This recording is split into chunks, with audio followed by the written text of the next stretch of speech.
Hello, everybody, and welcome to the Crime Vine podcast. Okay, so I have a lot of explaining to do, like a lot. So basically, if you're a new listener here, this was an existing, ongoing podcast, keyword being was.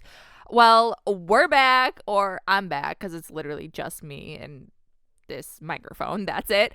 But I'm back. So okay, let me explain myself here. So, basically what happened was my best friend and I were going to start a podcast, and well, how it actually started was she was going to be my co-host on this podcast, and like I was not liking the direction that this podcast was going at all. I hated it. Like, I honestly was not proud of my work. I wasn't like, oh yeah, I'm a podcast host. Like, here, go listen to my podcast. I was like, oh my gosh, please don't listen to that.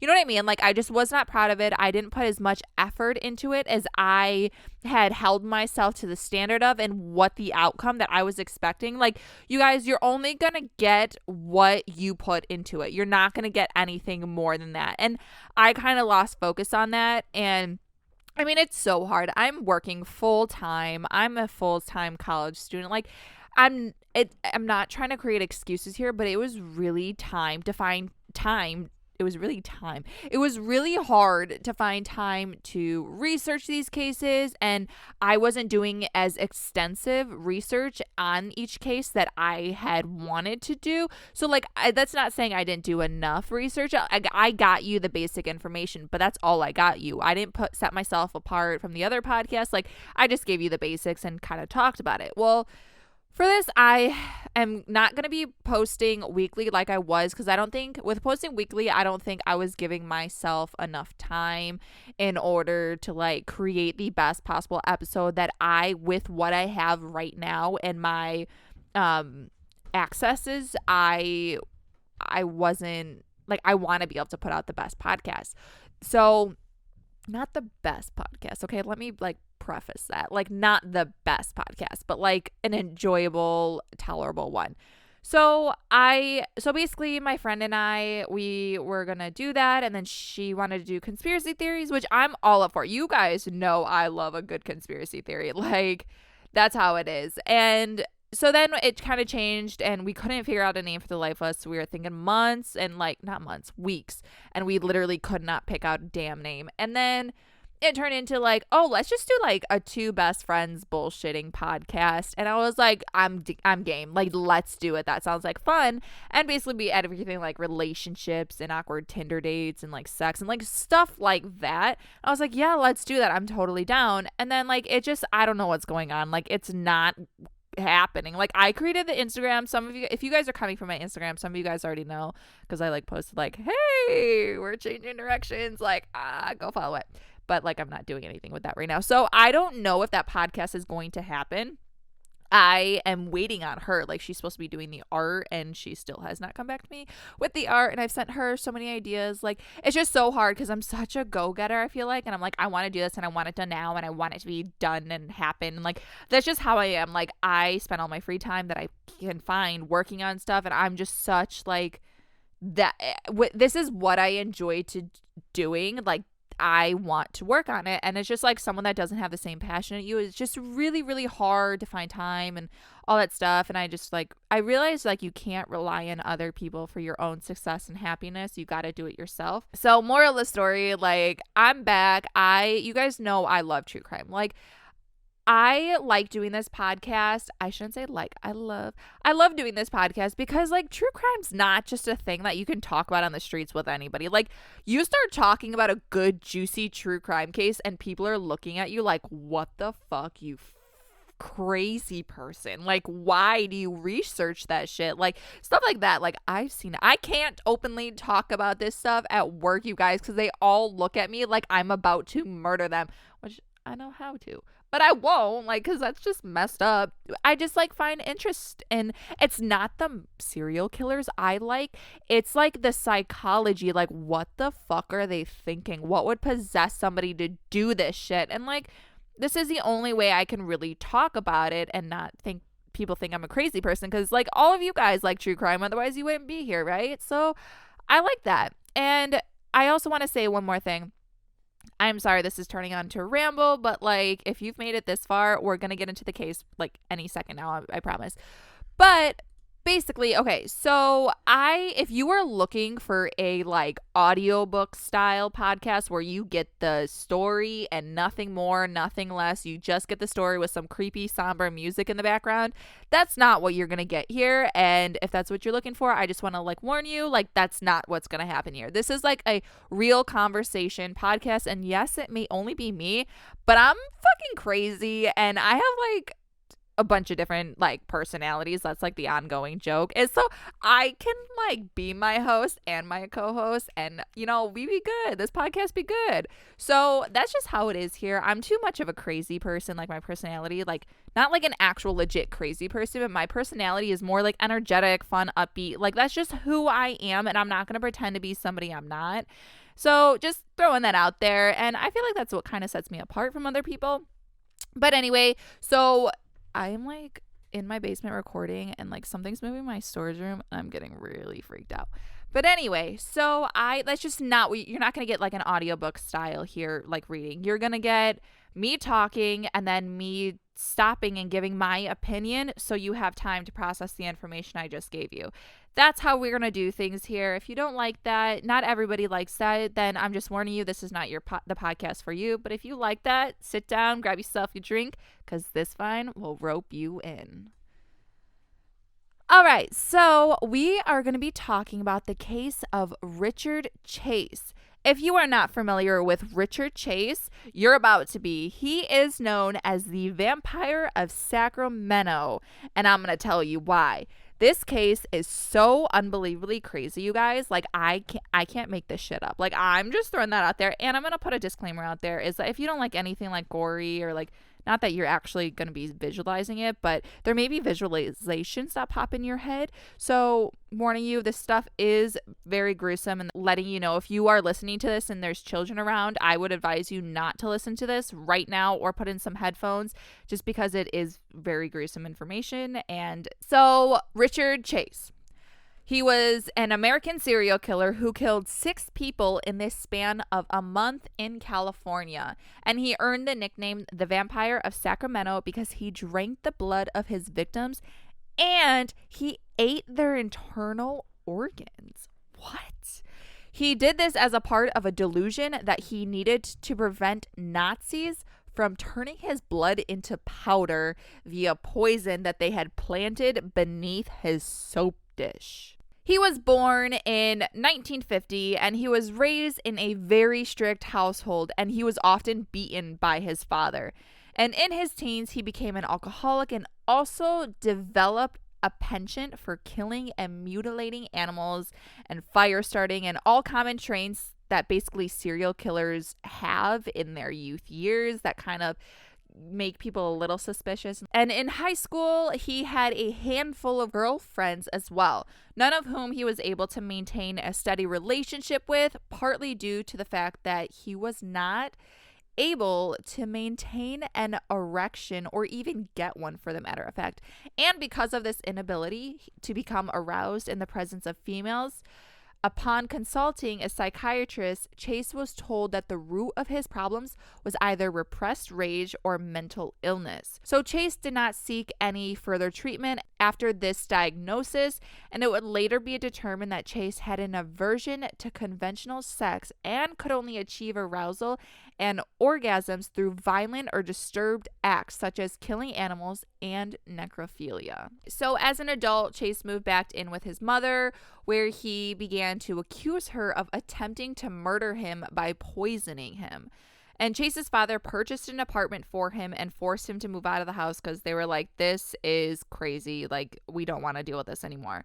So alone in his new apartment, Chase began to capture and kill and disembowel various animals, which he would then eat raw.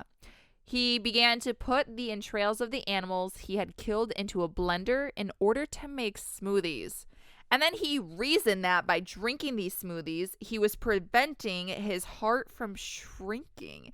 And he feared that if it shrank too much, it would disappear and then he would die. This isn't some cocktail, like, okay, animal organs and blood and all that stuff is not part of some cocktail that you just mix up in a smoothie, drink it, and then go for your workout. Like, that's not a breakfast. That's not a nutritional, like, that's just weird. This is not a cocktail that you just drink, buddy. Like, and I know during these cases, like, people do weird fucking shit, but like, that's just so weird. So in 1975, Chase was involuntarily committed to a mental institution after being taken to a hospital for blood poisoning. Now, how did he get this blood poisoning? He contracted it after injecting rabbit's blood into his veins. Yep, you heard it. Into his veins. Like it was heroin or something. Interesting. So Chase escaped from the hospital and went home to his mother, and he was apprehended and sent to an institution for the criminally insane, where he often shared with the staff fantasies about killing rabbits. Poor innocent little rabbits. He was once found with blood smeared around his mouth, and hospital staff discovered that he had captured 2 birds through the bars on his bedroom windows and snapped their necks and then sucked their blood out. Among themselves, the staffs began referring to him as Dracula. So after undergoing a battery of treatments involving psychotropic drugs, Chase was deemed no longer a danger to society, and in 1976, he was released back to his parents. Now, his mother, deciding that her son did not need to be on the anti-schizophrenic medication that he had been prescribed, she weaned him off of it. So his parents put him up in an apartment where he began to capture, torture to death, and then drink the blood of rabbits, dogs, and cats. And on occasion, he killed and ate neighbors' pets, and at least once contacted the neighbor by telephone to explain what he had done. Like, can you imagine getting a call and being like, oh, hey, Janet, like, I just killed your dog and ate it and then drank the blood and mixed it with my smoothie. I hope you're okay with that. Just want to let you know that Scruff isn't going to be coming home anytime soon. What? What? Like, okay, can you imagine getting that phone call and being like, this guy is literally nuts. I think I'd be terrified if I got that phone call. I'd be like, oh shit, like I'm next. Like, I just can't. Okay, I'm sorry. I know I shouldn't be joking about that, but that's just okay. So at this time, he developed a fascination for firearms, and he purchased several handguns with which he practiced obsessively. And he became fascinated by the crimes of the Hillside Strangler. He also believed that the Strangler was also the victim of the Nazi UFO conspiracy that he believed he was the victim of. So Chase also began to lose interest in caring for himself. He neglected personal hygiene, such as like bathing, grooming, and brushing his teeth. And he stopped eating and dropped to the fairly meager weight of 145 pounds. So one day in 1977, Chase rang his mother's doorbell and greeted her by thrusting a dead cat in her face. He then threw the cat to the ground, knelt down, ripped its stomach open with his bare hands, and stuck his hands inside the cat, smearing its blood all over his face while screaming. So his mother calmly returned inside the house and did not report the incident to anyone. Okay, I understand that she's his mother, but if my child came to me and did that, I'd be like, maybe she just didn't like think much of it because like she was, I mean, his parents were abusive. Now, I don't know if she was abusive, but the father clearly was very abusive. And some of these tendencies were, I mean, this is abuse. Like, he saw that abuse was normal in his household and has obviously developed to some extent with that. So I don't know if she was just kind of like, oh, Richard, you just being you, got the neighbor's cat again. You know what I mean? Like, I just don't know. Like, I just kind of would have been a little creeped out if my child did that. But I mean, maybe she's not normal. I don't really know what role his mother played in all this. So on August 3rd, 1977, Nevada State Police discovered Chase's Ford Rancho lodged in a sand drift near Pyramid Lake, Nevada. Inside were 2 rifles, a pile of clothes, a bucket full of blood, and a cow's liver. The officers tracked down Chase, who was naked and screaming in the sand, soaked from head to toe in blood. And when he was questioned, he claimed that the blood was his own and that it had leaked out of him through his flesh. Like a sponge, like his flesh was a sponge and like his blood just came out. So on December 27th, 1977, Chase fired a handgun into the home of a Sacramento woman, and a police search for the woman's home found the slug in her kitchen, and no one was harmed, luckily.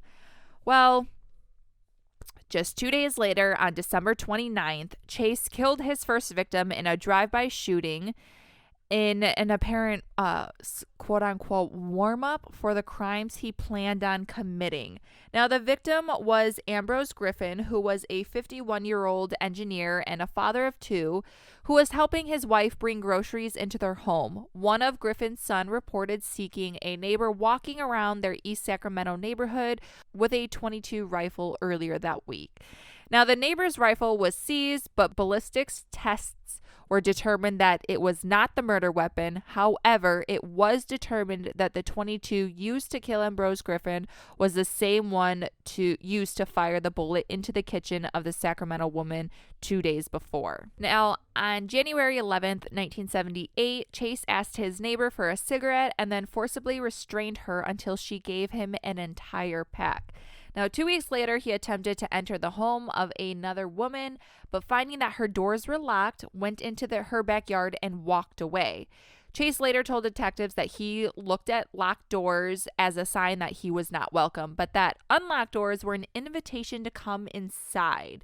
Can you imagine, like, having that mind process of, like, oh, like, your door's unlocked, which basically you're basically saying, like, yes, come on, come inside, have a drink, kill me, then, rape my body. Like, you know what I mean? It's just like, I just don't, that's a crazy mindset. And honestly, like, during this time, like, I mean, I wasn't alive during this time, but during this time, I understood that it's from what I understand, it was very common to not lock doors like that. It was a different world then. And now everyone, of course, locks like everything, car doors, like literally everything. But from what I understand of everything, it was times were different and not everybody locked doors.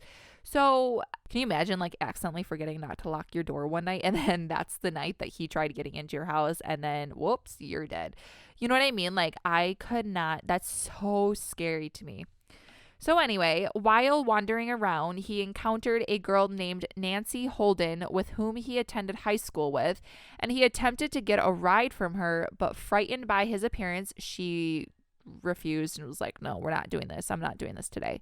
So he went down the street where he broke into the home of a young married couple, stole some of their valuables, urinated into a drawer of their infant's clothing, and defecated on their son's bed. Normal, I guess. The couple came home while Chase was still in the house. The husband attacked him, but Chase escaped. So Chase continued to attempt to enter homes until he came across the home of David and Teresa Wallen. David was at work, and Teresa, who was 3 months pregnant at the time, was in the middle of taking out the garbage and thus had left her front door unlocked. Now, Chase surprised her in the home and shot her 3 times, once in the hand and twice in the head, which obviously ended up killing her, and it was the same gun used to kill Ambrose Griffin. So Chase then dragged her body into her bedroom and raped it post-mortem while repeatedly stabbing it with a butcher knife.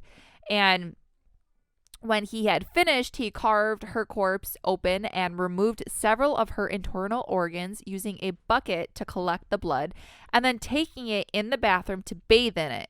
And then he sliced off her nipple, drank her blood, and using an empty yogurt container as a drinking glass, before leaving, he went into the yard, found a pile of dog feces, and returned to stuff it into the corpse's mouth and throat. A scary world out there. Like, huge wake-up call to everybody. You know what I mean? Like, it is such a weird world. And to think that this was in 1978, can you imagine? Our world has gotten so much crazier. Like, if you thought crazies were out then, like, crazies are totally out now. Like, it's insane. Like, it's insane. I try to understand the psychology behind it, and at the same time it's like I don't know if anybody could really understand that without, like going insane. Like, it's honestly it's insane.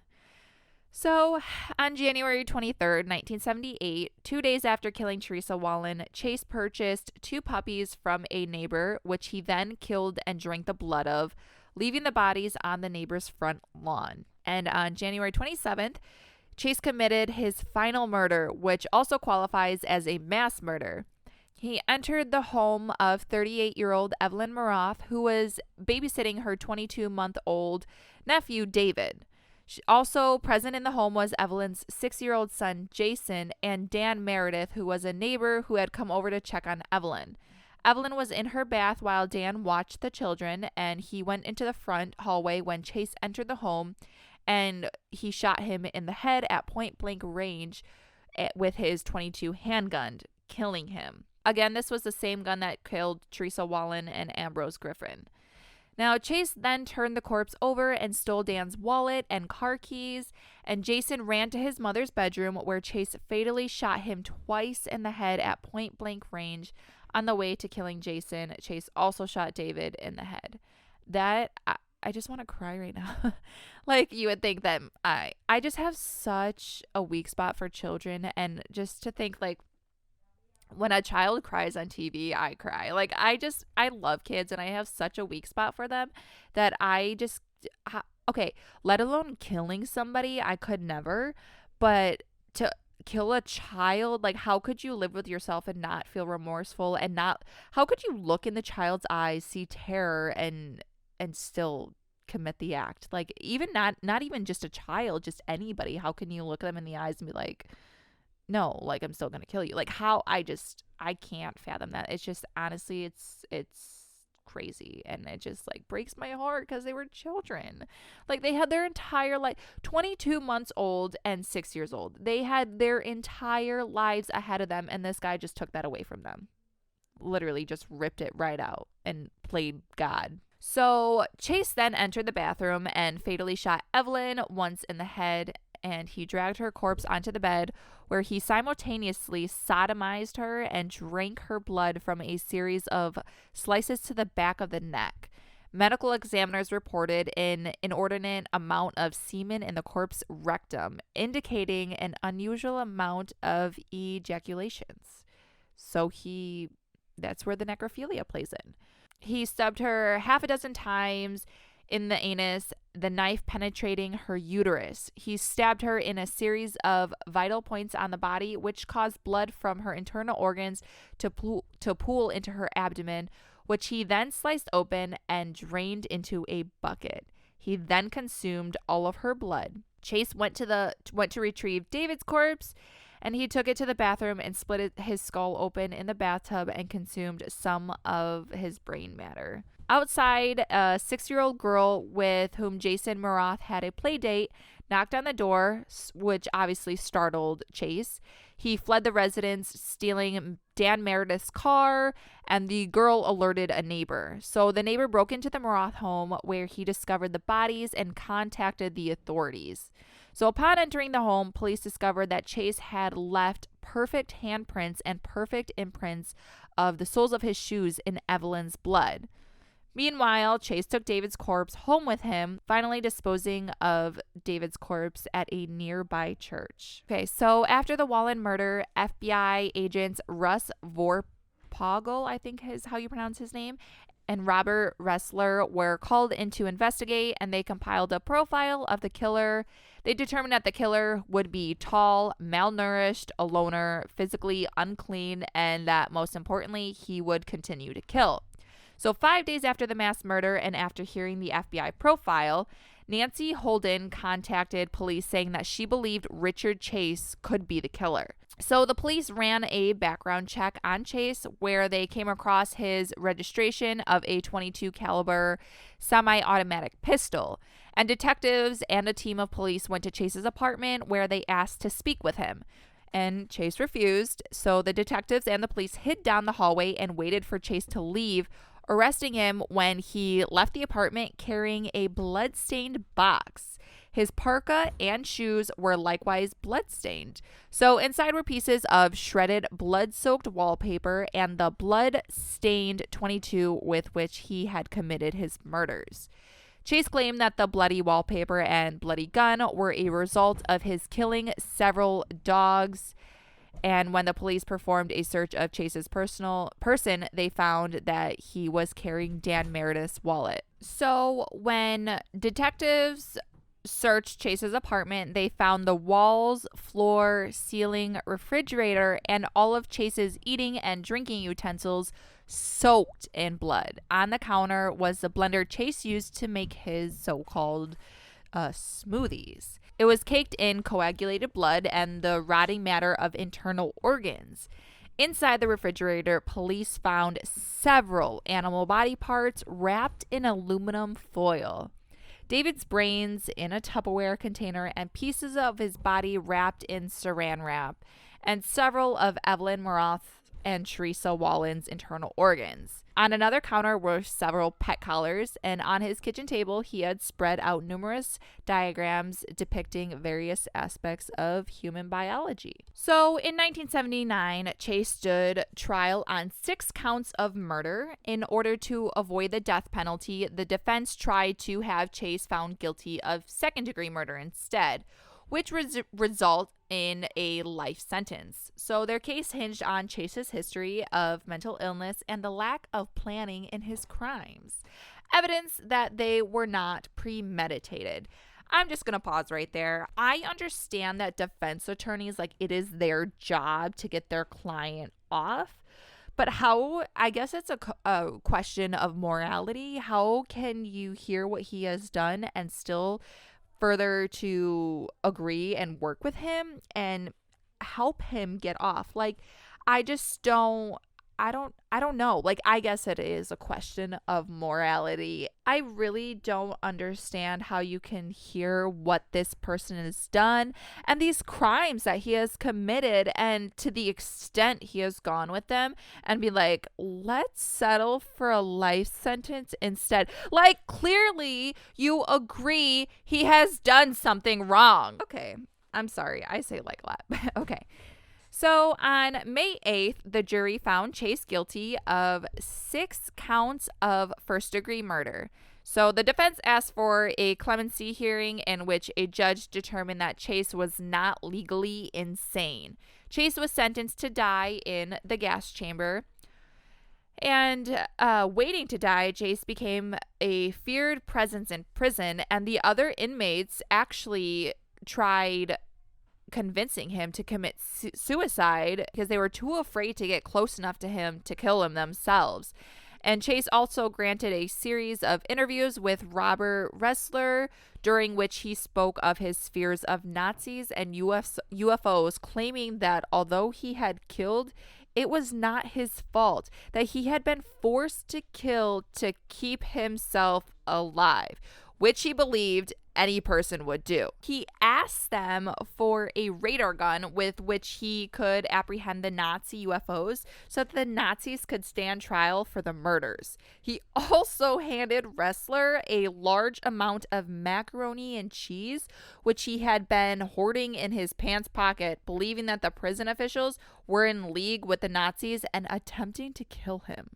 And on December 26, 1980, a guard doing cell checks found Chase lying awkwardly on his bed, not breathing, and an autopsy determined that Chase committed suicide with an overdose of prison doctor prescribed antidepressants that he had been saving up for the last few weeks. That, ladies and gentlemen, is the case of the Vampire of Sacramento. It's honestly so incredibly crazy to me. This case is filled with this case has, I guess it's the perfect case to get back into my podcasting gear.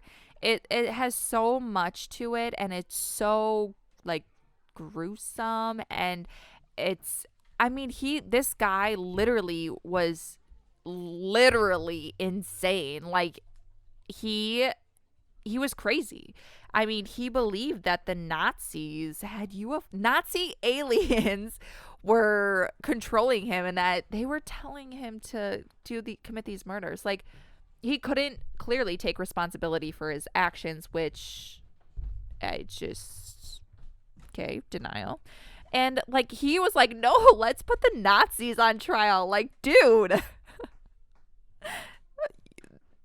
this isn't Nazi Germany. Like, this is literally Sacramento, California, United States, not Germany.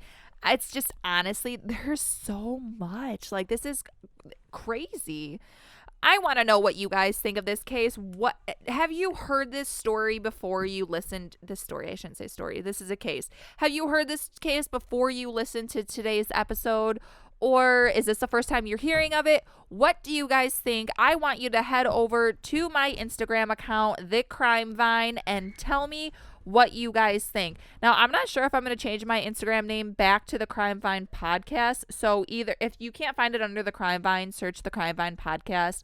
I'm not sure which one I'm going to do yet, just letting you guys know both ways.